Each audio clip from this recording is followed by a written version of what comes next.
Olá, está começando o Univasf Debate. Muito se fala sobre o parto humanizado e ao comentar sobre esse tema, logo surgem várias dúvidas. Para tirar essas dúvidas, nós convidamos a Flávia Ribeiro. Ela é psicóloga e faz parte do Nascer Sertão, uma equipe formada por vários profissionais de saúde que cuida de grávidas. Com a gente também está o Dr. Álvaro Pacheco. Ele é médico, ginecologista, obstetra e também é professor aqui no curso de Medicina na Universidade Federal do Vale do São Francisco. Muito obrigado pela presença de vocês. Para começar, eu queria que você me explicasse o que é uma doula. Além de psicóloga, você também é doula no Nascer Sertão, não é isso? Isso. Primeiro eu quero agradecer a oportunidade de estar aqui com vocês na TV, porque sempre que a gente tem a oportunidade de esclarecer o que é doula, o que é parto normal humanizado, para a gente é muito importante, porque a informação é um dos motivos, né, que nos traz na busca desse caminho da humanização do parto. Então a doula é uma mulher que serve outra mulher na hora de parir. Mas como assim? Servir de uma forma emocional, de escuta, ajudando também com manobras de analgesia da dor, com formas não farmacológicas, né?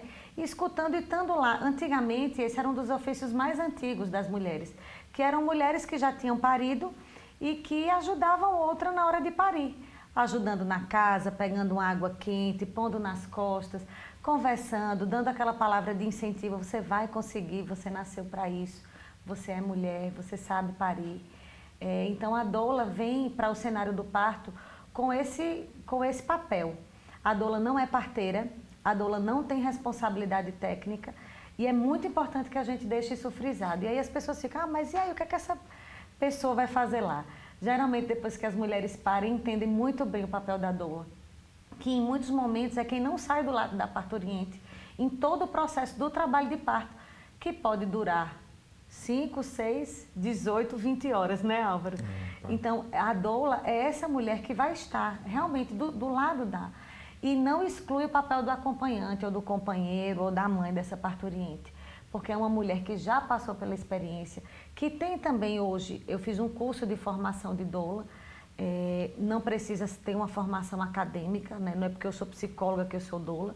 Agora, eu uso sim da minha formação acadêmica para me dar um recurso a mais nessa atividade, nesse ofício que é ser de doula, porque a escuta, de fato, é um momento muito importante, é um recurso muito importante para esse momento. Muito se fala sobre o parto humanizado ultimamente. Basicamente, o que é que a gente pode dizer que é um parto humanizado? Acho que a gente, como o Flávio já tem colocado, não pode confundir algumas estratégias para melhorar a qualidade do parto com humanização do parto. A humanização do parto parte muito primeiro de uma visão pessoal do que é o processo de parto. Quando a pessoa entende que o parto ele faz parte, na maioria das vezes, de um evento fisiológico que engloba não só a questão do ser humano que está para partejar, mas é alguém que está envolvido num contexto que vai além da questão do físico, contexto social, cultural. Aí essa visão mais ampliada, ela permite que a gente consiga entender o que é a humanização do parto. Entender que alguém que vai parir é alguém que tem um marido, que tem ou não tem um marido, que vai gerar uma criança, que vai constituir ou aumentar a sua família, né? Que vem de um contexto que às vezes é diferente do contexto em que na hora da assistência ela vai estar sendo assistida. Então, parte muito desse princípio. Antes de tudo, é entender que é uma mulher. E aí, as dimensões todas do que é ser mulher, ficaria pouco tempo para a gente falar o que é ser uma mulher, né? Então, depende muito da visão de cada um, né? Mas essa visão ampliada do ser humano, da pessoa que está grávida, eu acho que ela é fundamental para começar a discutir humanização, né? E aí, quando a gente fala em parto humanizado, vem logo à mente, e todo mundo, quando faz pesquisas, olha ali, fala muito daquele parto domiciliar, né, em casa, na água. É a mesma coisa? O que é que a gente pode diferenciar aí para deixar claro para quem nos acompanha? Bom, eu agora quero falar como doula e como parturiente. Eu tive um parto domiciliar, planejado, com assistência do grupo Nascer Sertão. E parto humanizado não é parto domiciliar e nem é parto na água. Até algumas vezes me perguntam: o que é que faz para uma instituição ser humanizada? São as pessoas, né? É até redundante falar de como assim parto humanizado vindo de pessoas, né? De humanos. Mas a gente está precisando resgatar isso. Então, os critérios que eu vejo, os principais princípios da humanização do parto, né? Como o Álvaro já falou aqui algumas coisas, eu acho que é a autonomia da mulher no seu processo de decisão diante do teu corpo, da decisão da via de nascimento para o seu filho, o respeito a mulher poder escolher uma posição para ficar, porque, para quem não sabe, geralmente as mulheres são orientadas, né, para não dizer obrigadas, são orientadas a assumir determinada posição na hora de parir, não gritar, não ter uma acompanhante. Em algumas instituições isso já é lei que é permitido, né? Mas tem algumas instituições ainda que inibem essa possibilidade. Então, a humanização do parto, ela é um princípio que vem mais do comportamento do profissional que assiste, e não só do profissional médico. Porque o parto hoje ele é assistido por enfermeiros, tem doulas no cenário do parto. Então, às vezes, até quando a gente vai entrar em outra seara de falar de violência obstétrica, as pessoas pensam que é violência vinda do profissional médico, e não é. São de todos os profissionais que assistem aquela mulher no parto. Então, é uma mulher que está sentindo dor, que está passando por uma experiência desconhecida para ela e que ela, às vezes, está sendo desrespeitada. Nem gritar, às vezes, não pode, né? Então, a humanização briga pelo respeito à hora de nascer. E outra coisa que eu acho muito importante a gente esclarecer é a busca de informação dessa mulher. É uma mulher bem informada do que é um parto normal, as intervenções desse parto, do que é de fato indicação, do que não é indicação. Ela ter autonomia sobre o corpo dela é extremamente importante, né? Por exemplo, a episiotomia, que hoje já se fala muito, é considerado hoje, tem vários estudos de evidências científicas que mostram que a episiotomia não tem mais evidência que vai ajudar o bebê a sair, ou enfim, como se usava antigamente. Então, a mulher que tem essa informação, na hora que ela está parindo e o médico vai oferecer uma episiotomia, ela pode dizer: não, doutor, eu não quero, eu prefiro o risco de uma laceração a passar por uma episiotomia. E como o Álvaro... Só para interferindo, é o corte? É o corte feito na vagina, que já é um corte de terceiro grau, né? Que já pega todas as camadas. No mínimo segundo grau. É o que a gente chama, no mínimo, uma laceração de segundo grau. Uma laceração de segundo grau. Explicando direito. Hoje não seria mais permitido? Seria? Não é que não seja permitido, mas eu acho que é bom frisar isso que o Flávio está colocando, porque entra na discussão sobre autonomia. A própria medicina, na verdade, as ciências de uma forma geral, né, elas têm passado por vamos dizer assim, uma transformação nos últimos anos, pelo crivo do que a gente discute sobre evidências, né? Então, as episiotomias, que eram aberturas da vagina da mulher, teoricamente, que eram feitas com a intenção de fazer o parto ser mais fácil. E de rotina, né? E eram rotineiras, que eram rotineiras praticamente. Se chegou ao absurdo de, no Brasil, haver indicador de praticamente 90% dos partos serem com episiotomia.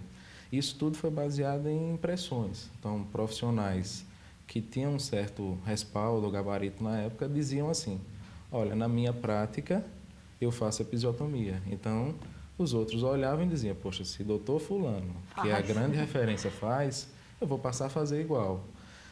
Com o surgimento da medicina baseada em evidência, os estudos começaram a discutir essa questão do grande referencial. O referencial hoje em dia, para você fazer uma prática, não deveria ser só o que o profissional faz, mas os dados e as evidências. Então, as evidências sobre a episiotomia, cada vez mais, elas têm desmistificado de que ela é um procedimento benéfico.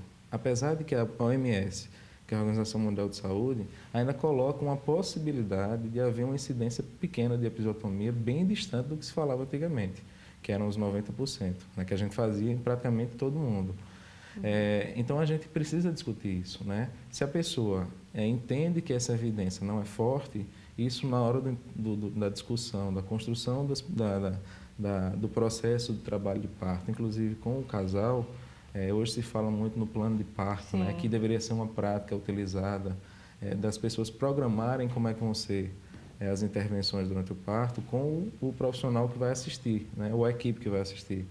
E essa episiotomia, ela tem uma evidência muito fraca. Então, em benefício do paciente, entre fazer uma coisa em que não existe uma recomendação forte e uma evidência que a gente sabe que, inclusive, pode ser maléfica, é melhor talvez não fazer, né? Então, Tem muita gente que hoje em dia advoga não fazer episiotomia, né? Não me posicionando, mas já me posicionando, pessoalmente eu realmente hoje não faço episiotomia. E, Flávia, você estava falando aí sobre esse processo. A falta de informação, muitas vezes, é um dos grandes problemas, né? O apoio do trabalho de vocês também no sentido de informar, nesse plano de gravidez, como é que é o trabalho? Com certeza. Eu acho que talvez o maior, porque a gente vem de uma cultura, e eu acredito que o parto humanizado está tendo toda essa polêmica, esse questionamento, porque a gente se distanciou da natureza. A gente se distanciou do que era para ser. Né? Com a medicalização do parto, passou-se a ser normal o parto cheio de intervenções, que fosse uma episiotomia, uma manobra de Christelé, que é empurrar a barriga, um soro com ocitocina, que é o hormônio sintético, né? Então, o parto normal passou a ser esse parto, cheio de intervenções. Praticamente uma tortura. Em alguns casos, sim. Não vou dizer todos, a gente realmente não pode generalizar e eu quero deixar claro. Nós não somos contra as intervenções, nem muito menos a cesariana.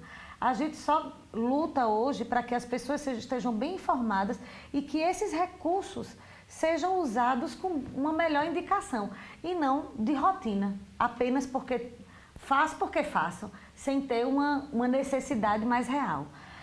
Então, a informação, ela é, sim, um dos principais motivos da humanização. Tá tendo essa busca, essa luta. Nós, do Grupo Nascer Sertão mesmo, a gente faz uma vez por mês uma roda de gestante, gratuita, aberta a pacientes nossos ou não, que são assistidos por a gente ou não. Só para a gente conversar e discutir temas com essas gestantes. Que a gente conversa sobre a dor do parto, sobre violência obstétrica, sobre episódio. A gente tenta abordar o máximo de temas possíveis para que essas mulheres retomem a autonomia diante da via de nascimento do seu filho. E eu acho que nessa visão da discussão sobre humanização do parto, a gente precisa trazer sempre, dentro do que Flávia já colocou, a gente tem duas formas também de não humanizar os partos, né? De trazer o motivo da discussão. Uma das principais que a gente precisa mudar, principalmente no nosso país, é reformular o modelo de assistência obstétrica. Né? Reformular o modelo de assistência obstétrica é fundamental, porque as pessoas vão trabalhar num modo de produção de fazer partos que facilita exatamente o que a gente discute como não humanização ou como baixa qualidade de assistência. Eu, pessoalmente, para não confundir muito, tento não colocar muito a terminologia humanização e tento trazer muito a questão de qualidade, né? Se for um parto humanizado ou de qualidade, eu acho que nós dois estamos falando do mesmo Sim. discurso. O que a gente busca é que as pessoas tenham uma experiência agradável com aquela intervenção, que tenham uma experiência que seja satisfatória e um resultado muito bom. Não só do ponto de vista de ter uma autossatisfação, mas de entregar um bebê com saúde, da mulher não ter complicações num curto prazo e num longo prazo, isso tudo é fundamental. Então, o nosso modelo de assistência obstétrica no Brasil, ele é extremamente fomentador dessa discussão toda. É claro que isso não justifica atitudes de profissionais que não favorecem a humanização. Então, o fato de eu não ter uma estrutura adequada no meu serviço, ela não justifica que eu tenha uma postura em que não permita essa visão de fazer uma intervenção desnecessária, de tocar paciente sem necessidade, de colocar soro de rotina para que o parto aconteça mais rápido. Mas é importante a gente discutir que, infelizmente, o nosso modelo de assistência obstétrica, para você ter uma ideia, no contexto da assistência obstétrica em vários países, está discutida a possibilidade de inserir a discussão sobre parto domiciliar. As pessoas têm essa opção no próprio sistema. Não estou dizendo que o parto domiciliar é a resposta, mas para algumas pessoas, e aí entra o contexto da individualização, ela poderia ser uma coisa a ser oferecida. A gente aqui não tem, né, essa possibilidade. Até porque os nossos indicadores de partos domiciliares no Brasil, eles estão sendo reconstruídos agora, né? Porque estatisticamente o parto domiciliar ele está associado com desassistência. Hoje a nossa realidade é outra. É verdade. Nós estamos reformulando com grupos capacitados também para prestar assistência domiciliar. Agora é importante trazer muito a discussão sobre a qualidade do nosso parto hospitalar. E a gente vai conferir algumas perguntas agora para a Flávia e para o Dr. Álvaro aqui. Quais as vantagens do parto normal? O parto humanizado é muito caro? O parto feito em casa, ele é seguro? Como a gente conferiu nas perguntas feitas nas ruas, uma das perguntas é justamente sobre isso, Flávia, o parto domiciliar. Fala um pouquinho sobre ele é seguro? Qual é o benefício desse parto domiciliar? Por que se fala tanto hoje? Primeiramente, eu queria esclarecer que o parto domiciliar ele é uma decisão da mulher, porém, existem critérios. Eu quero parir em casa, vou parir sem passar por nenhum tipo de avaliação, não. Primeiramente, é uma mulher que precisa ter um pré-natal muito bem acompanhado, de baixo risco, como o termo que usa mais hoje é risco habitual. Risco habitual. Uma parturiente de risco habitual.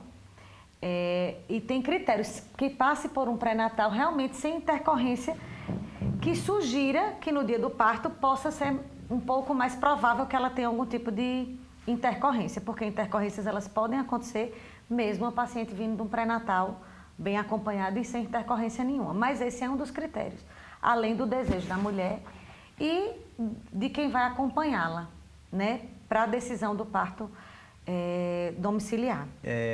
Continuando a falar dela, se é seguro em casa, e qual o posicionamento do Conselho Federal de Medicina sobre esse parto domiciliar? Qual a visão hoje? Acho que a gente tem uma coisa a acrescentar que acho que é importante. O Brasil, em relação aos indicadores de morte materna, mortalidade materna, né? E também neonatal, mas falando principalmente em relação à morte materna, a gente tem indicadores que são vergonhosos. Ela é considerada no mundo todo como, nossos indicadores são considerados como muito altos, né? A nossa razão de morte materna, comparado a países do primeiro mundo, ela chega às vezes a ser até 10 vezes maior, né? Então, esse dado é importante porque hoje 98% dos partos no Brasil são hospitalares, né? Então, o fato de nós termos partos hospitalares não tem garantido necessariamente que a qualidade da assistência obstétrica tenha sido satisfatória. Por isso que eu frisei naquele momento que a discussão sobre o modelo de assistência ao parto, ele é uma coisa muito importante, né? E esse modelo, como eu estava dizendo, ele pode contemplar essa outra possibilidade. Não que ele deva ser baseado na assistência domiciliar. A gente sabe que, logisticamente falando, seria pouco provável que ele pudesse ser execuível. Mas, de uma forma geral, nossa assistência intra-hospitalar ela é deficitária.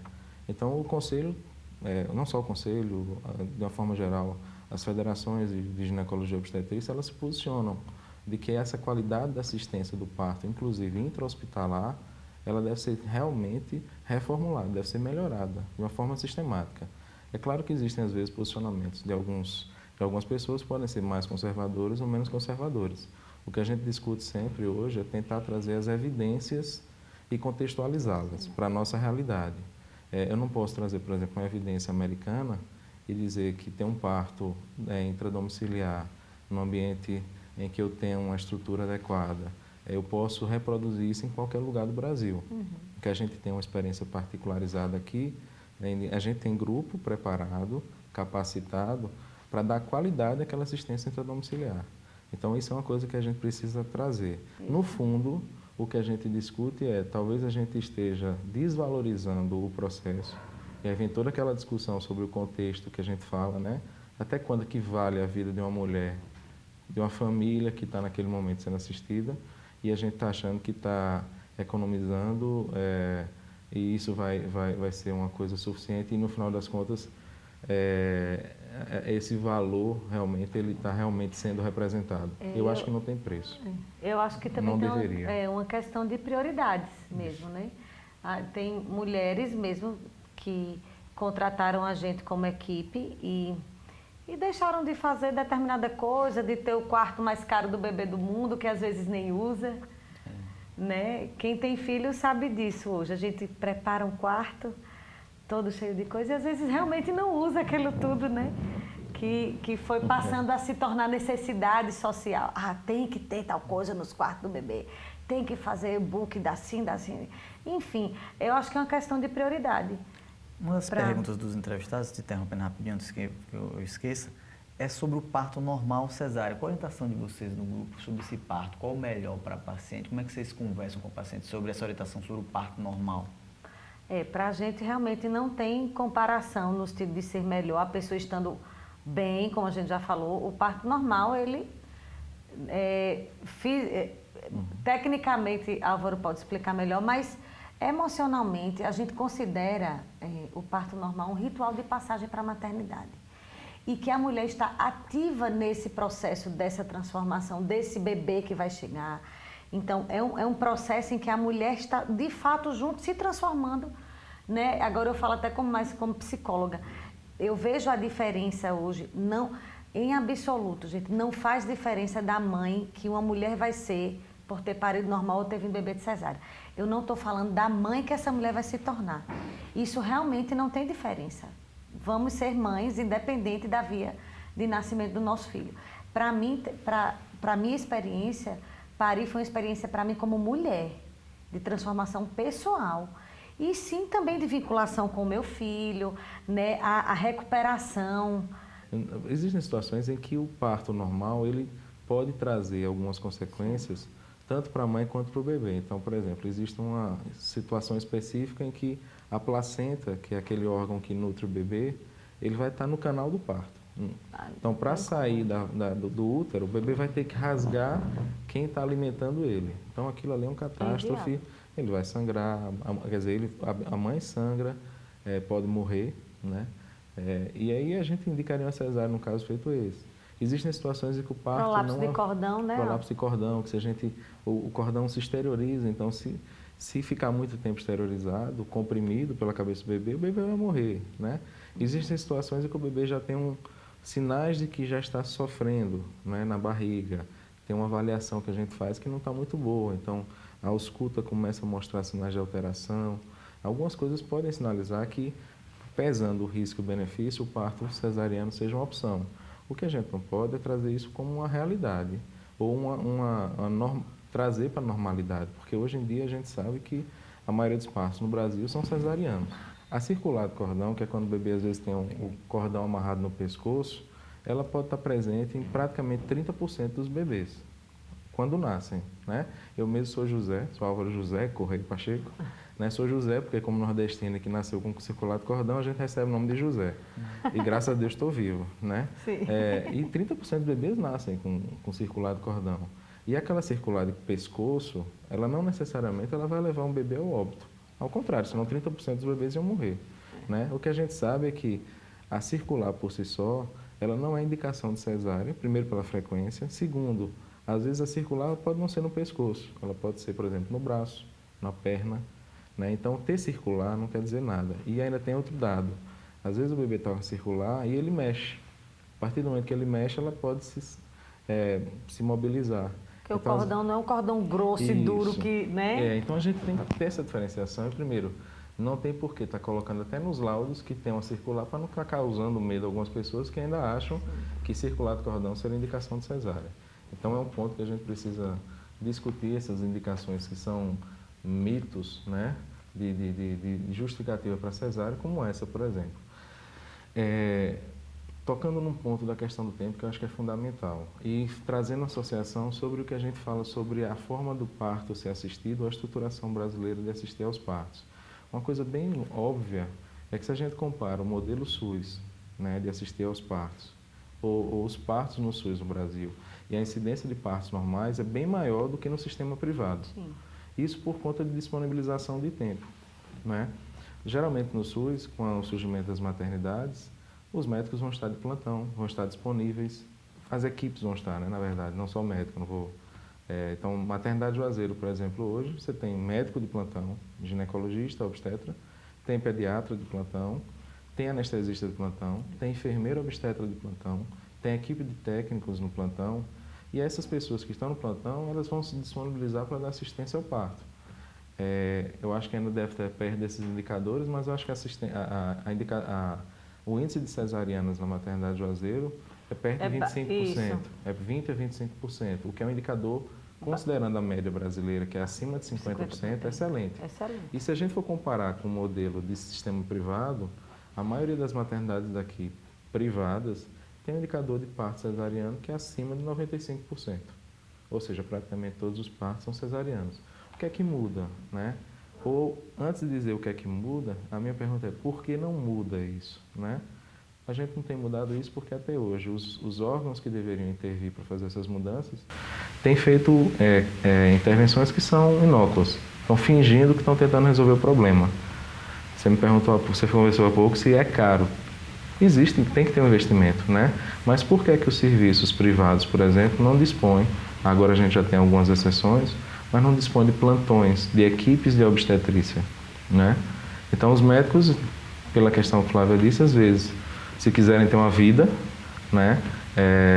Ou eles vão ter que trabalhar num modelo diferente desse modelo, que é o modelo que está sendo colocado, e vão se organizar em turnos para fazer as cesáreas, os consultórios.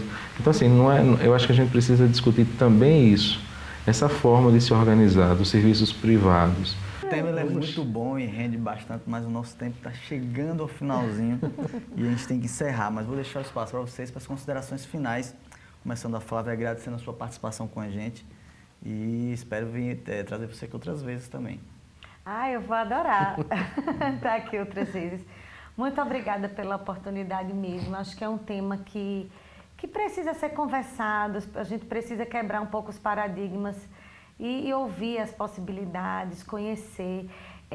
Como você disse que eu tenho espaço para consideração final, quando o Álvaro falou assim, quando eu vejo uma mulher falando da dor, esses dias eu postei na minha página no Face, é interessante, a maioria das mulheres que falam da dor do parto não pariram. Eu acho isso um fato interessante. E o outro que eu acho também sobre a dor do parto é que muitas mulheres, por exemplo, a minha geração geralmente é uma geração que nasceu de cesárea. Minha mãe, né, veio das cesáreas. Elas nasceram de parto normal. E tem a referência, quem da minha geração nasceu de parto normal, tem a referência da mãe do parto extremamente medicalizado e cheio de intervenção. Então, eu acho que tem mulheres que pariram com a gente que a mãe não queria de jeito nenhum que ela entrasse nessa, porque a experiência dela foi extremamente dolorosa. E eu abro um parêntese, pergunta mesmo se a dor que essa mulher está falando do parto é a dor de parir ou é a dor que ela carrega também por ter sido, às vezes, maltratada, por não ter sido respeitada. Porque eu lhe digo, parir dói. Dói mesmo. Não tem aqui palavra que eu vá dizer para expressar. Mas é tão bom receber meu filho. Para mim, a experiência mais forte da minha vida foi senti-lo aqui, ó, quente, melecado ainda. Saiu pronto e estava no meu colo, sabe? Esse momento, eu nunca vou esquecer. E eu acho que vale a pena, assim, a gente lutar, assim, para que as crianças, os bebês sejam mais recebidos, mais bem recebidos.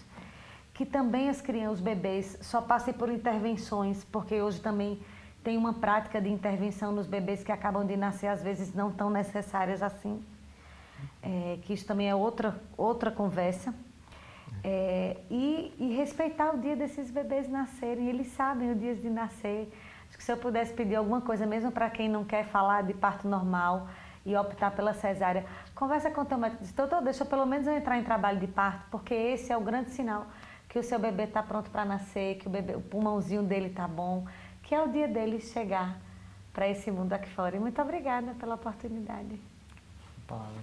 Eu primeiro também agradecer, o convite, o tema é fantástico para gente discutir. Segundo, pela surpresa de estar aqui com o Flávio, que mais acolhedor ainda, eu pelo menos estou muito à vontade de estar conversando com vocês dois. João, também obrigado pela forma de receber a gente. Mais uma vez falando sobre o tema, eu acho que se for fazer uma consideração sobre tudo que a gente tem falado, né, eu acho que a gente, por mais que a gente tenha hoje uma situação que nos leve a contemplar um cenário ruim, a gente tem que tentar olhar para frente, né? Então, hoje, muita coisa, por conta dessas discussões, já tem acontecido na nossa realidade, na nossa região, né? Nós tivemos avanços recentes aqui que têm transformado a forma de parir, que pode ser que as pessoas, olhando num curto espaço de tempo, não consigam perceber ainda o quanto nós vamos avançar e o quanto nós vamos conseguir chegar. Hoje a gente não está onde a gente gostaria de estar, mas a gente está avançando bem mais do que a gente já esteve antes. Isso num curto espaço de tempo.